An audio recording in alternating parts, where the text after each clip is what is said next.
How's it going, everyone? Welcome to Veteran Patriots Nation. My name is Tim, and today we're talking about the Sig P365. So we all know that with smaller, lightweight pistols, you're going to have more observed recoil, more muzzle flip compared to that of a heavier pistol in the same caliber.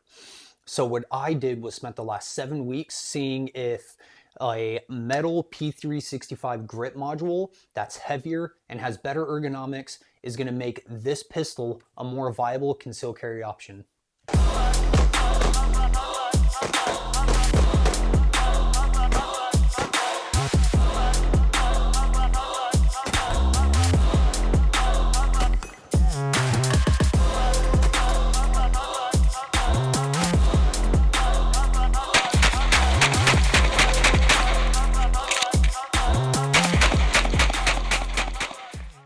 All right, guys, we do have notes that I'm going to be reading off of because we did a lot in the last 7 weeks. We're not going over everything I did because that'll make this video like 45 minutes long, and I don't want to do that to you. But we still have a lot to go over. Just the important stuff to really answer the question of whether or not metal frames are going to really make a difference. So we did have some parameters that we set for the testing of this video. One of them is going to be we used iron sights only.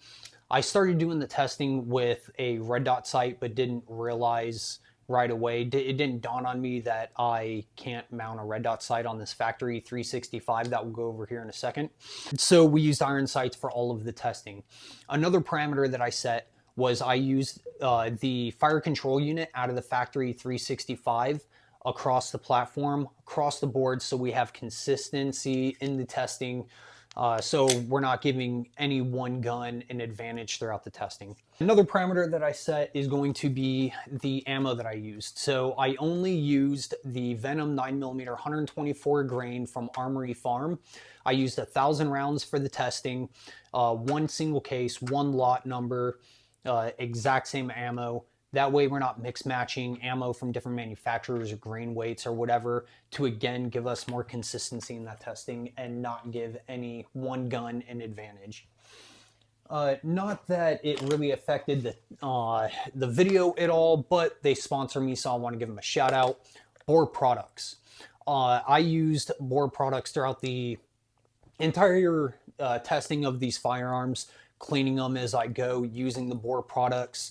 Gun cleaner and lubricant. This is some really awesome stuff, guys. I highly recommend you get some of this.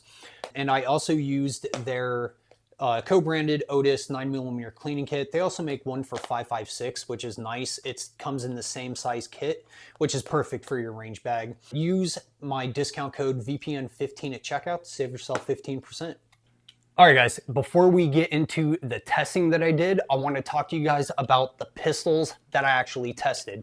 So right off the bat, we're going to have my factory Sig P365. Yes, this is just a grip module because I have the slide and the fire control unit in one of these other pistols that we'll go over here in a second. So we're all familiar with the Sig P365, nothing special.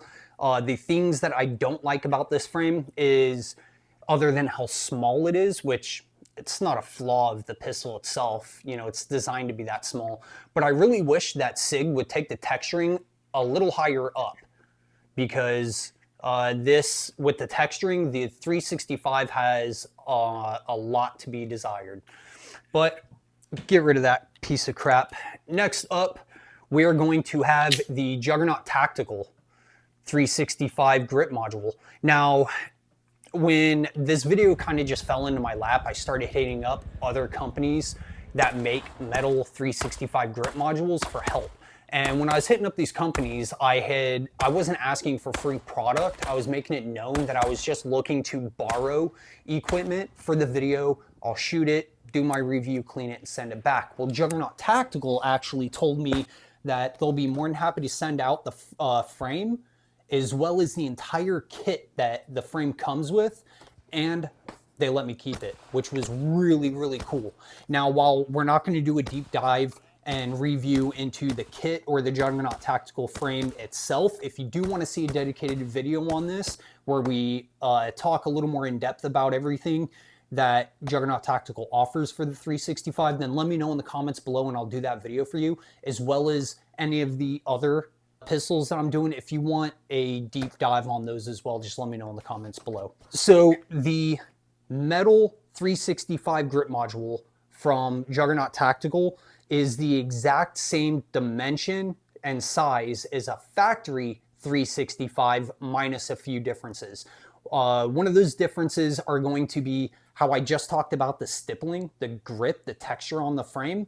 Juggernaut Tactical actually did take that up a little higher. If you can see on the back strap without pointing this right in my face, and on the left and right side, especially the front. Okay, so the texturing is different. On the factory frame or grip module, it has rounded corners, while the Juggernaut Tactical actually has squared off corners, making the grip module, the grip part of it, a little thicker than that of the polymer factory one, right? So with the rounded corners, it gives you more surface area to grab onto. So if you do have larger hands, it is actually easier to grip and shoot the Juggernaut Tactical one rather than the factory polymer grip module. But we'll get into that here in a second. Another big difference is going to be the trigger guard. It's the same size, but again, it has more sharper angles and a more aggressive look. And then they have a gas pedal for your thumb on the left and the right side of this pistol. Next up, so how this video kind of just fell into my lap was one day Shalo Tek, who I'm really good friends with, handed Ben and I, you've seen Ben in some of my other YouTube videos, but they handed us two different flex line pistols that they offer on their website.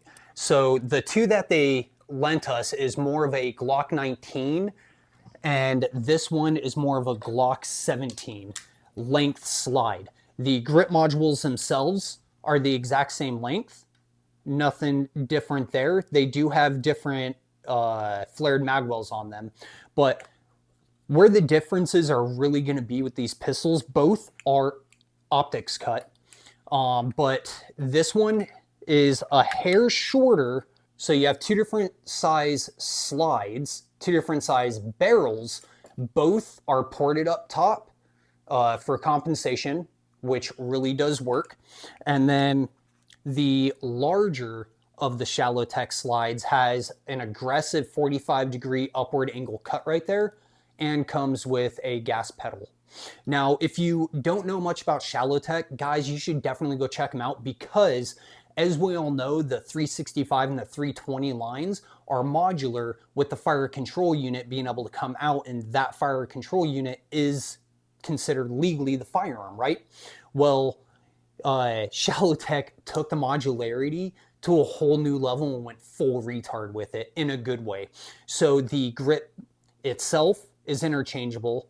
This back part, I believe, is interchangeable, and then the trigger guard, it looks like, with the front end, I'm not exactly sure. It actually looks like this whole top end and then this bottom end are customizable. So you don't have to necessarily stick with how all of their frames come configured. You can buy all the different pieces individually and configure it the way you want, which is really cool. All right, guys, now let's talk about the concealed carry experience that I had with all these pistols. So the factory polymer 365 grip module and the Juggernaut Tactical are pretty much the exact same size, shape, dimension, and everything. So both had similar concealed carry experiences, right? Super easy to hide, super easy to conceal, absolutely zero printing, and yeah, really easy gun to conceal. Again, I'm 6'3", 6'4", 185, 190 pounds, so I'm tall and skinny. So it's easy for me to be able to conceal bigger guns. For example, my Glock 34 here, sometimes I get a wild hair at my ass and I can still carry a Glock 34 for the fun of it, man. Even with that longer grip on it, how thick it is, I can still conceal carry this gun without printing. Now, if you don't know what printing is when you can see the outline of the gun through your shirt. You can avoid printing by wearing a better shirt, better belt, better pants, using a better holster as well. All of those are going to be aspects that you need to take into consideration when conceal carrying to avoid printing. Next, the two Shalo Tek pistols. So normally I conceal carry a Glock 19 and the length of these grips are the exact same. They have different flared magwells, but they're the same grip length, which is essentially the same grip length as a Glock 19. So conceal carrying them, what felt a little more familiar, a little heavier than my Glock 19 because again, these are metal frames, not polymer, but very familiar feel when carrying these. I wasn't printing with these, but again, I've been conceal carrying for over a decade, so I have it dialed down pretty well with the belt, the pants, and the shirts that I need to wear. So the next test I did after conceal carrying each pistol for about a week and a half to 2 weeks was grouping them. So I have a stack of targets here for us to go through. We are going to start with the polymer 365 factory 365 grip module and slide. So I only had one Charlie, as you can see right here. All shots were fired at 7 yards with the 9mm 124 grain Venom ammo from Armory Farm, and I wasn't super happy about this. That grouping should definitely be a little tighter. Now granted, I'm not used to shooting such a tiny pistol, nor am I used to shooting iron sights, but that's not an excuse. I don't think the iron sights were a good excuse. I think it was just how small the actual pistol is and the lack of real estate that I can actually get on the pistol itself. Next, we're going to start seeing a little better results here. So this is going to be the Juggernaut Tactical with the smaller of the Shalo Tek flex slides. So that's going to be this slide right here on top of the Juggernaut Tactical. We had all alphas here. I do believe that these two down here were me riding that gas pedal just a little too hard. I'm not quite used to shooting with a gas pedal because again, I shoot Glock. So that gas pedal is new. I really like the gas pedal though. Holy crap, I like it. Next up, we're gonna have the Juggernaut Tactical with the larger of the two Shalo Tek slides. That's going to be this one here. Yeah, so similar results here with both of the Shalo Tek slides on that Juggernaut Tactical. Similar results, minus these two down here. And then this one, this is going to be the larger of the two Shalo Tek flex pistols. The grouping was pretty good. Again, these two here, I think were from me riding that gas pedal a little too hard. So the larger of the two Shalo Tek pistols is the only one of the two that has that gas pedal. So when I show you the grouping for this one, you're not going to see one or two shots super low. I think it's because of that gas pedal. Just got to get used to it. And then this one is the small Shalo Tek pistol. As you can see, there's no crazy rounds like super low or anything like that because it doesn't have that gas pedal. That's what led me to believe that it is the gas pedal, because it was only on the larger Shalo Tek pistol and the Juggernaut Tactical pistol, the only two with the gas pedal, that I had rounds low on. And then this is the Juggernaut Tactical with the factory 365 slide. So as you can see, the factory 365 slide isn't doing me any favors. While these are all alphas, there's no reason why that grouping should be that tall. Those are all the groupings that I'd shot with each pistol, different combinations of frames and slides and whatnot. The only thing I didn't do was put the Shalo Tek flex slides on the factory P365 grip module because I freaking hate this thing, dude. This is absolute garbage and not a fan. But let's move on to the next test. All right, guys, so the next test that we did was drawing the pistols. Okay, so drawing the pistols, both of the Shalo Tek's flex pistols, super easy to draw. Again, because they have that longer grip, right? But with the factory 365 and that pinky extension magazine, essentially a flush fit magazine specifically, this thing was dang near impossible for me to draw in a timely manner. Or I would be able to draw it in a timely manner, but I wouldn't have a really positive grip on it, nice, high and tight. And I want to show you something. So one of the biggest reasons why I don't like this combination right here, look at the bottom of the magazine. The front bottom comes down further than the rear, okay? So I think that's a huge flaw, and this is why. So bring the back of the pinky extension down flush with the front of it. And the reason why is because you see right here, my pinky is dang near flush with it, but I don't have anything back here to stop the pistol from rocking forward when I grip the frame. So whenever I grip it, the firearm or the grip module itself tilts forward because my pinky is wrenching it back, but there's no material back here from keeping it from rocking forward. So the reason why that's so bad is because I no longer have the bevel of my hand in deep, high into that beaver tail of the grip module. So if I'm down like this, then as I'm shooting, the muzzle flip is gonna keep getting worse and worse and worse, causing me to have to readjust my grip constantly with this. Now, I'm not gonna lie, the factory or the Juggernaut Tactical grip module, being essentially the same size, has the same issue, right? It doesn't do it as bad because I have the gas pedals on the left and right side, and it has better texturing, and the texturing goes higher up. Now let's talk about reloading these, because that was interesting. So reloading the factory 365 grip module and the Juggernaut Tactical grip module kind of sucks if you have super large beefy hands like me, and I'll show you exactly why. Even with the magazine base pad extension, it doesn't help, because whenever I go to hit that magazine release, I'm hitting it, but the magazine's not dropping because the magazine base pad isn't just the bottom. So here I have the FXS 9 with a 17 round magazine. So you see how the magazine is flush with the bottom? That's not a problem for reloading because my palm, my hand, isn't touching the magazine. But with these, it does. My hand is over the magazine base pad extension, so whenever I go to reload, I have to dramatically adjust my grip in order to reload these. I have to get so much of my hand off the firearm itself that it almost feels unsafe. So what I started doing is just strip the magazine out, hit that magazine button, grab the magazine base pad extension, and just strip it out, dump it on the ground, grab a new one, and reload it the same way I would reload my Glock 19 or any other pistol.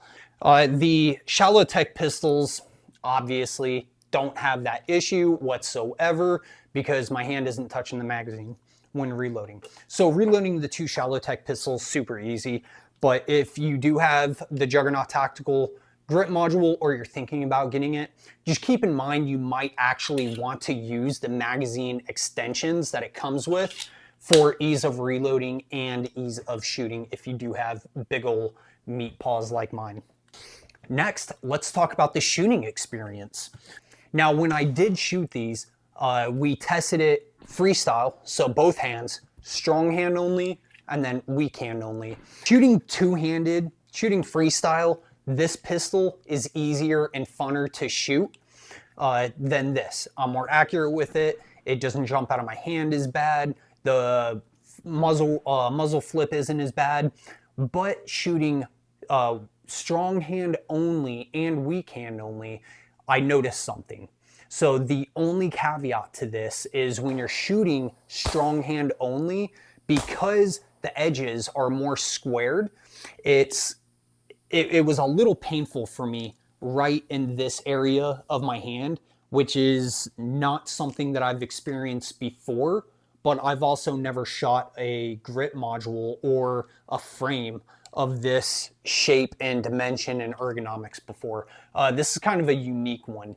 The Shalo Tek pistols, being that they are ported up top, they are heavier than the Juggernaut Tactical one because there's more metal to it. Of course, they were easier to shoot. I can shoot these all day long and get alphas all day long. Freestyle, strong hand, or weak hand, not a problem.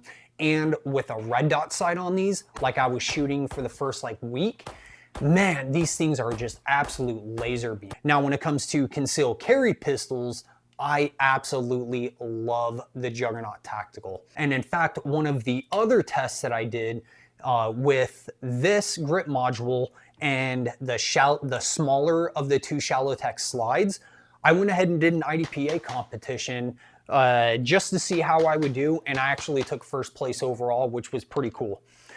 So again, these pistols are absolutely usable. So guys, I did a lot more testing over the last 7 weeks than what we talked about here, but the testing that we talked about here, I think is the test that really mattered in order to answer the question of whether or not Metal 365 grip modules that are heavier and have better ergonomics, are they a more viable option for concealed carry for being able to not print, to be able to shoot it faster, more accurately, get faster reloads, and just be a more proficient shooter with these Metal 365 grip modules. And I think it is a hard yes. It does make a difference. They are worth the money. I would definitely recommend investing money in the Juggernaut Tactical 365 grip module. Now, the Shalo Tek pistols, while these are a little larger than the Juggernaut Tactical pistol or grip module, especially the factory 365, it's still concealable given the clothes you wear and the holster you use, and it's absolute night and day difference compared to this. All right, guys, I think that's pretty much it for the video and all the testing we did. Again, I did more testing, but I didn't want to include it in this video and make this video any longer than it already is. To Shalo Tek and Juggernaut Tactical, thank you guys so much for help with making this content. Guys, if you are interested in any of these pistols, go check out Shalo Tek and go check out Juggernaut Tactical. If you did make it this far, please consider hitting the like button, subscribe to the channel so you don't miss out on future content, like further reviews on these pistols or any of the Atrius Super Selector content that I put out as well. Guys, thank you again for watching the video. Be safe and have a great weekend.